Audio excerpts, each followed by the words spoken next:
الحمد لله رب العالمين والصلاة والسلام على سيد الأنبياء والمرسلين وعلى آله وأصحابه وأزواجه وأمته أجمعين إلى يوم الدين.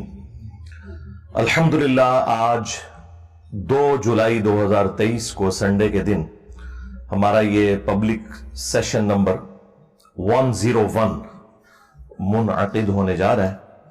آپ کے یہ ریئل ٹائم کوسچنز جو ہیں وہ پرچیوں کی شکل میں میرے پاس آ چکے ہیں. انشاءاللہ انہیں ہم بعد میں ڈسکس کریں گے.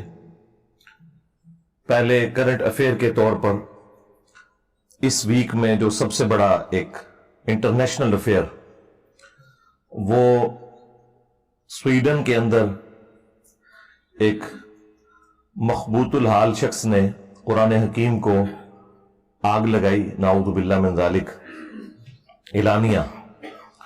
اور یہ سب کچھ اس نے وہاں کی جو کورٹ ہے اور پولیس یعنی جتنے ریاستی ادارے ہیں ان کی سرپرستی میں سب کچھ کیا فریڈم آف ایکسپریشن کے نام کے اوپر.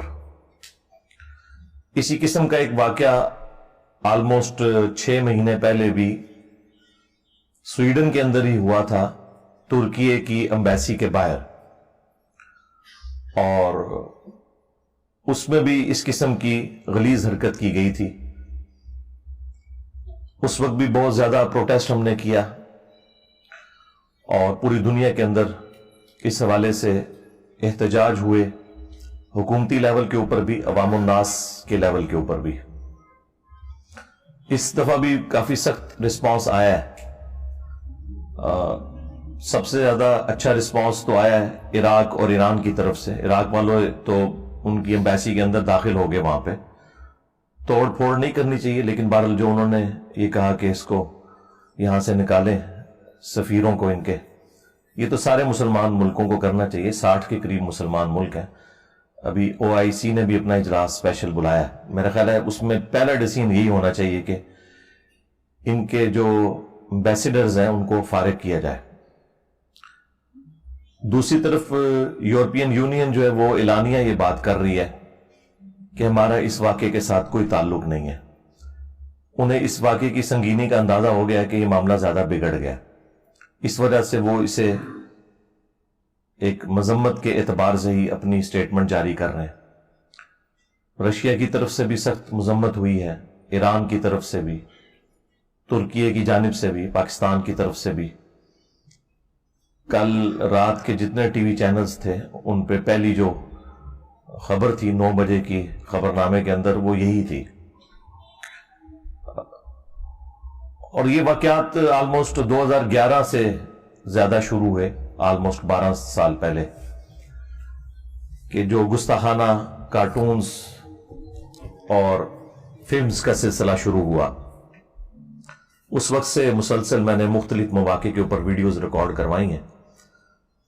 اس حوالے سے مسلم عوام کو کیا کرنا چاہیے، مسلمانوں کے حکمرانوں کو کیا کرنا چاہیے، اور OIC کو کیا کرنا چاہیے، یہ پورے کا پورا نیریٹو میں نے 1.5-2 گھنٹے کے اندر ریکارڈ کروایا ہوا ہے. کاؤنٹر نیریٹو آن گستاخانہ کارٹون اور فلمز. یہ آپ یوٹیوب پہ جا کے لکھیں تو میری تفصیلی ویڈیو کھل جائے گی. اب بار بار ان باتوں کو ریپیٹ کرنے کا فائدہ کوئی نہیں ہے.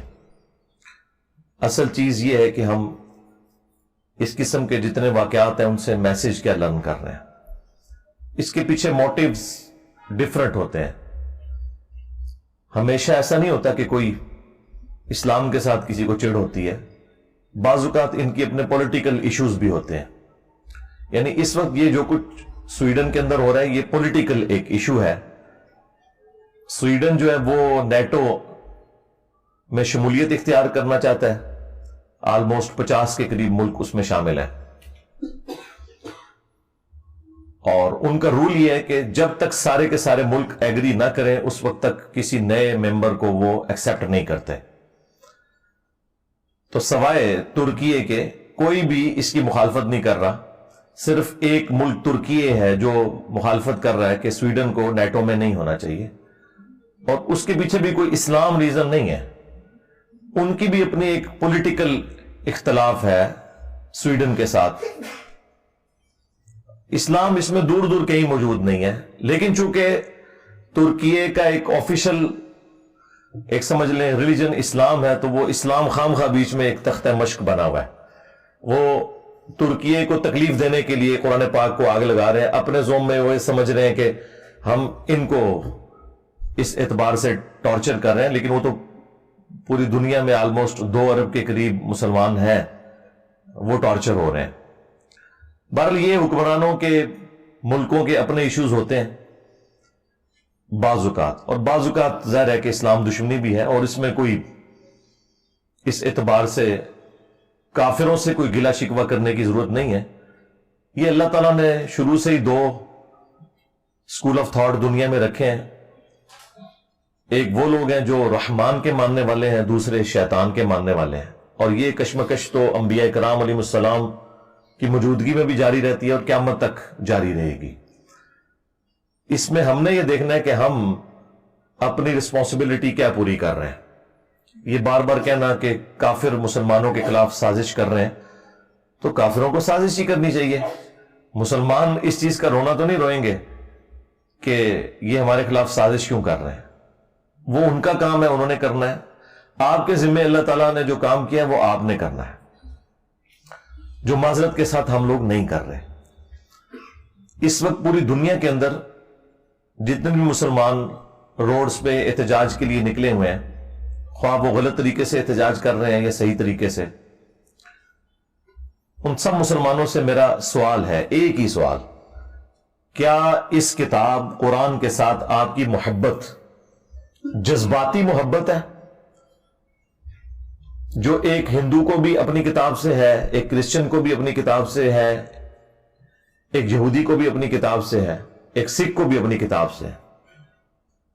تو وہ تو تمام ریلیجن کے ماننے والے لوگوں کو اپنی کتابوں کے ساتھ جذباتی محبت ہے.